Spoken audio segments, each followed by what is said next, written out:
Bismillahirrahmanirrahim. Qala al-mu'allifu rahimahullah ta'ala wa nafa'ana bihi wa bi'ulumihi wa bi asrarihi fid dharain amin ya rabbal alamin.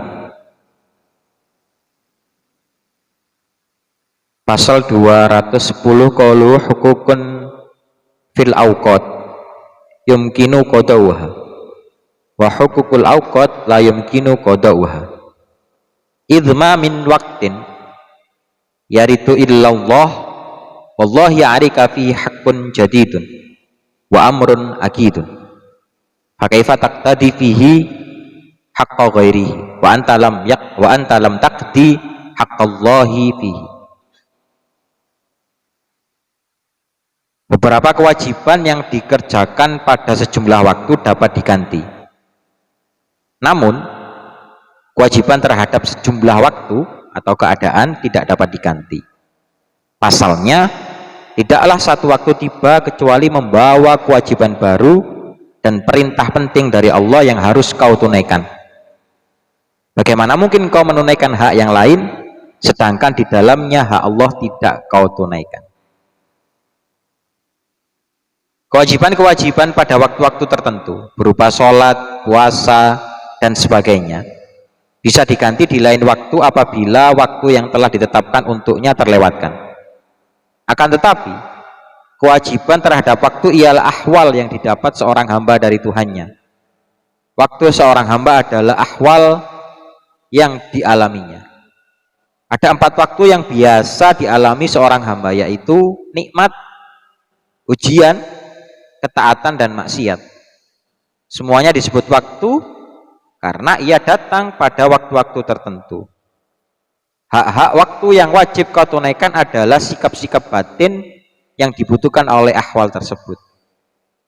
Bila waktu itu berupa kenikmatan, haknya atau kewajiban yang harus kau tunaikan untuknya adalah kau harus memuji Allah dan bersyukur kepadanya atas nikmat itu. Bila berupa ujian, kau harus bersabar dan ridho. Jika berupa ketaatan, kau harus tetap melihat karunia-Nya. Namun bila berbentuk maksiat, kau harus beristighfar dan segera bertobat. Oleh sebab itu, orang-orang berkata, seorang yang miskin selalu menjadi anak waktunya. Dengan kata lain, ia selalu berlaku sopan terhadap waktunya dan selalu menunaikan haknya. Sebagaimana seorang anak yang berlaku sopan terhadap bapaknya.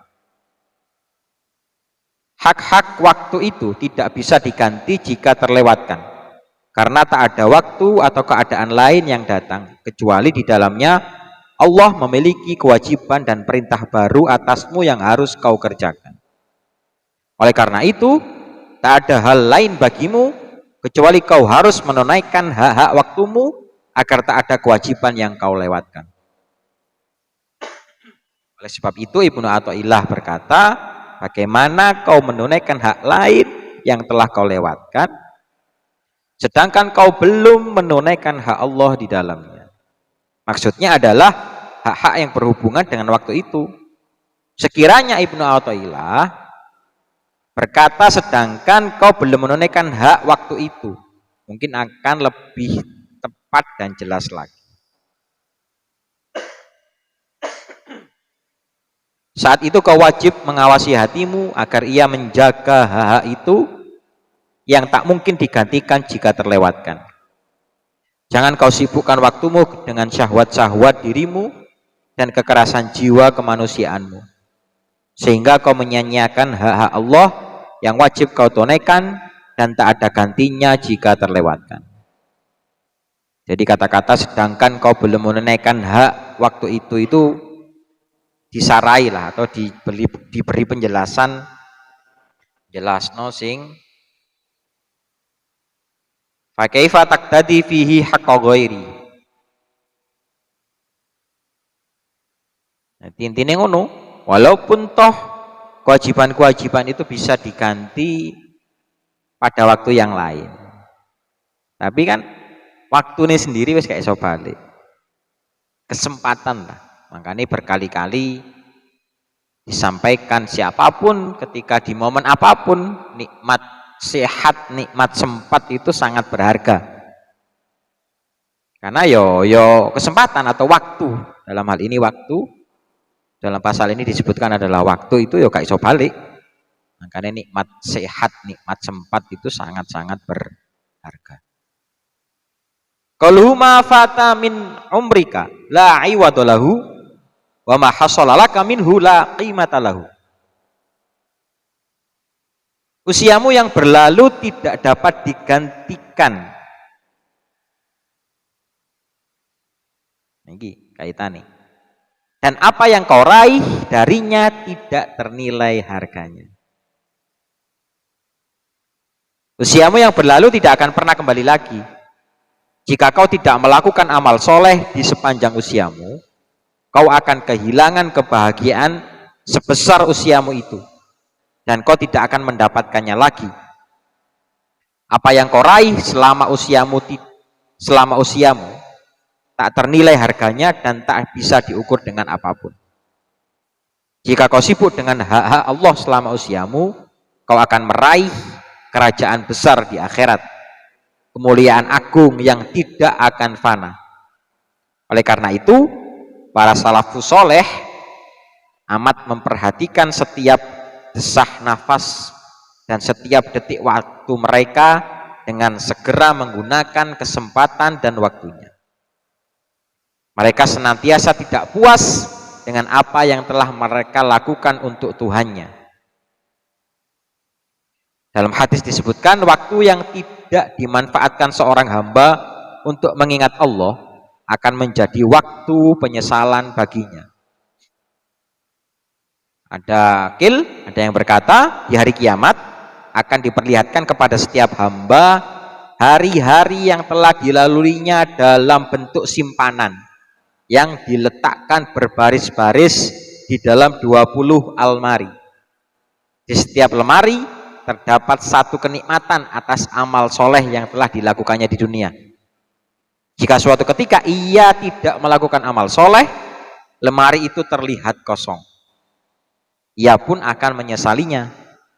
Namun saat itu penyesalan sudah tidak lagi berguna.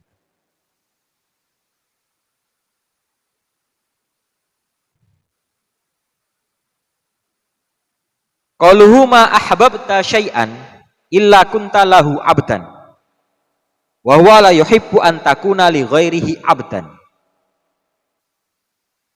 Tidaklah kau mencintai sesuatu melainkan kau menjadi hamba baginya. Anta ma'aman ahbabta. Dan Allah tidak ingin kau menjadi hamba bagi selain. Bila kau mencintai dunia, kau akan menjadi budaknya. Karena kecintaanmu terhadap sesuatu membuatmu tunduk dan terikat kepadanya. Bahkan kau juga tidak akan mau lepas dan mencari gantinya. Sebagaimana dikatakan, cintamu kepada sesuatu akan membutakan matamu dan membuatmu bisu. Artinya, apa yang kau cintai akan memperbudakmu. Jika kau mencintai selain Allah, yang kau cintai itu apapun bentuknya akan memperbudakmu. Sementara itu Allah tidak mau kau menjadi budak bagi selainnya. Allah tidak rela dengan hal itu. Dalam hadis disebutkan, celakalah budak dinar, celakalah budak dirham. Al-Junaid berkata, sesungguhnya kau tidak akan benar-benar menjadi hamba Allah yang sebenarnya selama kau masih mencari selain Allah. Kau pun tidak akan sampai pada kebebasan yang sesungguhnya karena kau harus menunaikan hak-hak ubudiyah ataupun penghambaan kepada Allah.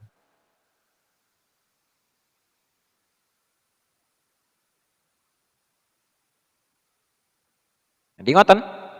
Jadi kita itu yo diperbudak dengan apa yang kita cintai.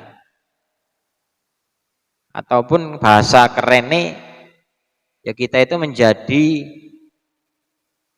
menjadi bayang-bayang dari obsesi kita sendiri. Bahasa kerennya sing obsesi ini tadi pegawai yo berusaha keras carane tadi pegawai piye. Sing pingin tadi pejabat sama juga. Jadi itu bahasanya tidak hanya cinta, di sini cenderung obsesi, arahnya ke obsesi. Makanya nih gini apa? Wa la yuhibbu an takuna li ghairihi abdan. Yang pada dasarnya Allah itu tidak suka hambanya itu mensekutukannya, kan ngoten. Jadi lek dicerokno maneh ngoten. Kita itu syahadat mendino, tiap sholat syahadat. Tapi pikiran kita angen-angene awake dhewe gak yakin ataupun angen-angene awake dhewe menyekutukan Gusti Allah. Prakteknya apalagi malah menyekutukan Gusti Allah. Jadi gak bener-bener iya kan butuh ngoten lho. Gak bener-bener yakin nak butuh iya kak. Jadi ngadepe iki cenderung nastain dhisik ngoten. Iya kan nastain tok. Lang tafa'uhu ta'atuka wala tadurruhu maksiyatuka. Wa innama amaraka bihadi wa nahaka an hadi lima ya'udu 'alaika. Padahal logikanya seperti ini. Ketaatanmu tidak bermanfaat untuk Allah dan maksiatmu tidak mendatangkan bahaya bagi Allah. Allah memerintahkan ini dan melarang itu tidak lain hanyalah untuk kepentingan. Ketaatanmu tidak bermanfaat bagi Allah karena Dia Maha Kaya, tidak membutuhkan alam semesta dan amal ibadah makhluk. Maksiatmu juga tidak mendatangkan bahaya apa-apa kepada Allah karena Allah Maha jauh dari perbuatan bahaya yang dilakukan makhluk. Allah memerintahkanmu taat dan melarangmu bermaksiat tak lain untuk maslahat dan manfaat dirimu sendiri di dunia dan di akhirat. Namun perlu diingat bahwa memberi manfaat bukan kewajiban yang harus ditunaikan Allah, tetapi hanya sebuah bentuk karunia darinya. Akhirnya ngoten. Akhirnya persambungan kalian konan kalau ingin bahwa kita itu diciptakan ngoten. Wa ma khalaqtul jinna wal insa illa liya'budun. Inna khalaqna apa? Fi ahsani taqwim. Kalau bisa mempertahankan ahsannya, jadi mulai teko muslim, mukmin, terus nopo muhsin, dinaikkan lagi ke mukhlis, yo selamat.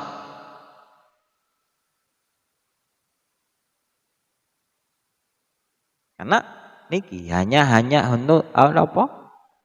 Tujuannya ataupun gunanya yo hanya untuk kita saja, tidak ada untuk yang lain. Akhirnya yang pernah saya sampaikan bahwa manusia itu yo dimantek bahasanya bahkan dibahasakan hayawanun natek, ya boleh. Dimantek itu dibahasakan hayawanun natek, hayawan yang bisa berbicara. Karena kita sama persis dengan hewan. KCE mek iso ngomong ngono tok. Secara apa naluri, serakah, naluri, pasangan, naluri apapun itu sama dengan hewan gitu. Yang membedakan yo keimanan, Pak. Yang membedakan ya kualitas, Pak. Makanya wa marodatnahu asfala safilin niku wau. Ketika tidak bisa mempertahankan ya lebih jelek, lebih hina, lebih pangkatil welek timbangane hayawan. Qaluhu la yazidu fi izzihi iqbalu man aqbala alaihi. wala yung kisu min izzihi idbaru man adbaru an.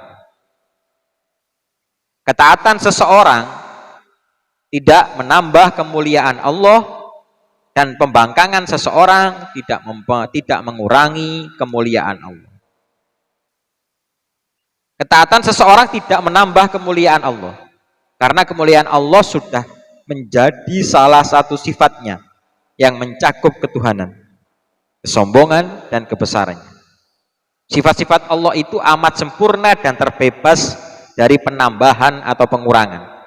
Ini adalah penegasan dari hikmah sebelumnya bahwa tidak ada manfaat dan bahaya untuk Allah dari hamba-hambanya. Lahuna wallahu ta'ala bisawab.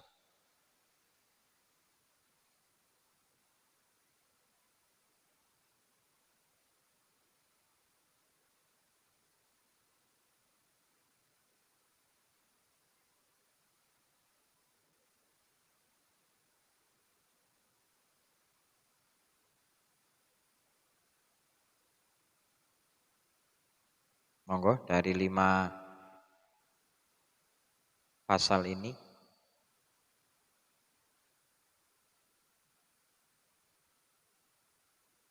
Mulai dari waktu sampai ke kewajiban ataupun kemuliaan Gusti Allah.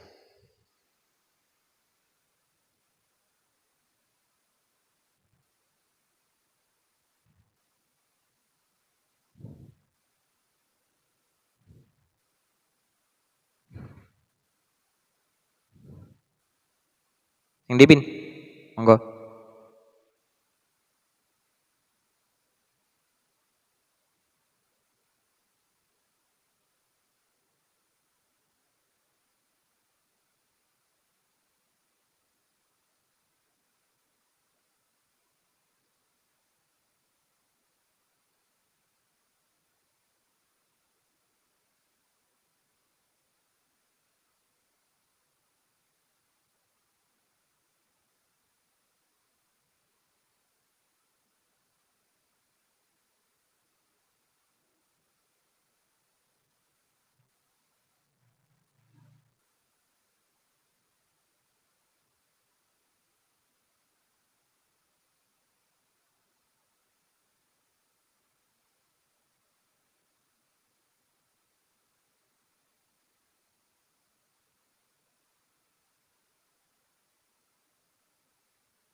Kenanganmu, gambaranmu apa? Salat mek poso tok.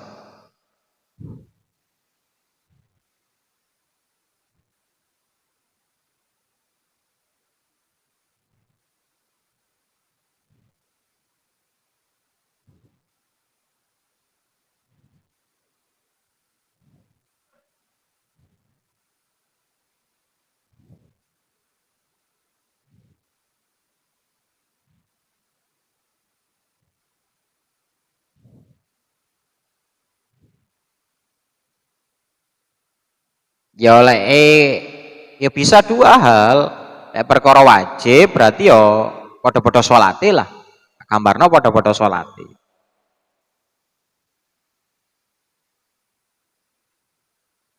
Tak gambarno padha-padha salate. Upama iki perkara sing wajib lah. Salat nalika gak ana apa-apa, atau pas gak ana masalah lah. Ambek salat nalika nunggoki antik pas operasi iku. Piye rasane?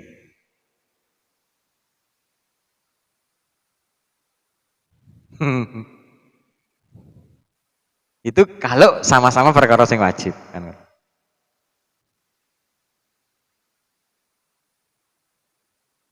Nah, akhirnya ono kata-kata perintah baru, walaupun lek salate yo lawas. Perintah lawas sih. Tapi kan nikmati beda, Pak. Sensasinya beda, Bro. Ya, Gus.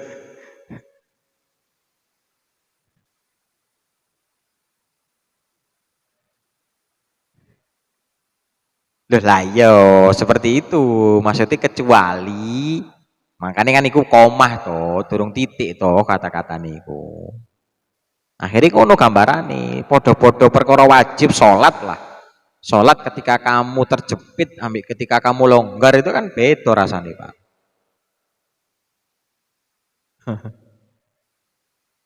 Itu podo-podo perkara wajib.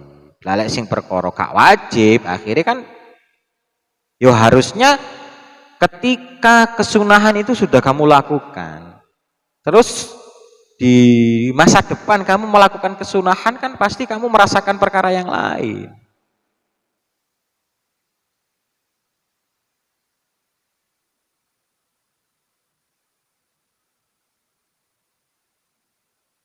Atau lek tak gambarno syariat, wong wong ini ki lho, sing lho ngode ijo iki lho. Sunah sholat tuh ring ngertine apa tok?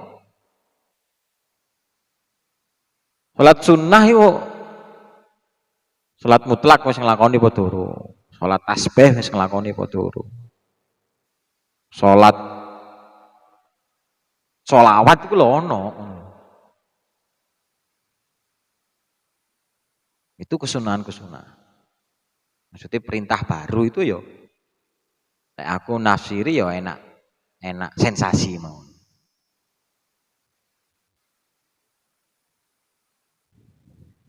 Gambar no perkara sunnah kangelan lah. Senang perkara wajib sih lah.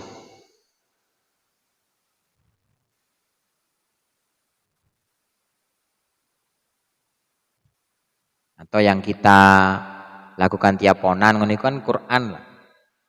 Awake dhewe hataman Quran, awake dhewe maca Quran. Sakjane wis pancet ae lho sing diwaca. Tapi pasti beda. Makanya sinau ngaji yo. Lek ro artine ku penak. Angen-angen niku so penak lah. Ya sini loh, hai kami ping mikir tau, wis ping pindho iki to. Tapi kan yo kepahaman itu muncul lagi, kepahaman itu muncul lagi, kepahaman itu muncul lagi. Seperti itulah gambarannya ngono.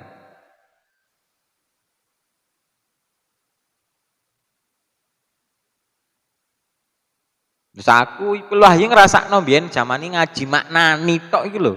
Kok tahun wingi pas kosong gak maknani, kok tahun bene ngono ya kosong maneh dilalai pas gak nyang maneh. Dilalai ku ngono. Dadi sak kitab ya gak tau be. Dilalah mesti ngono. Akhirnya kan itu, kesempatan yang kita lewatkan tidak bisa terulang lagi. Yang ngatasé maknani ku mesti ngono. Ya siapin. Pintu nih.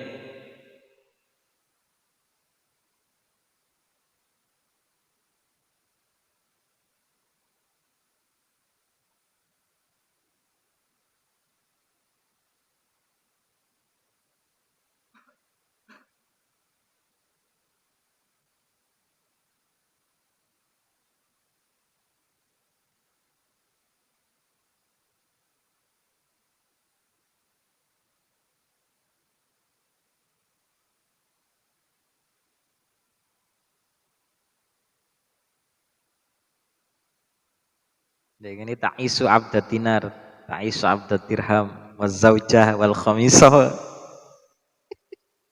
Di terjemahan ini kan anak zaujah.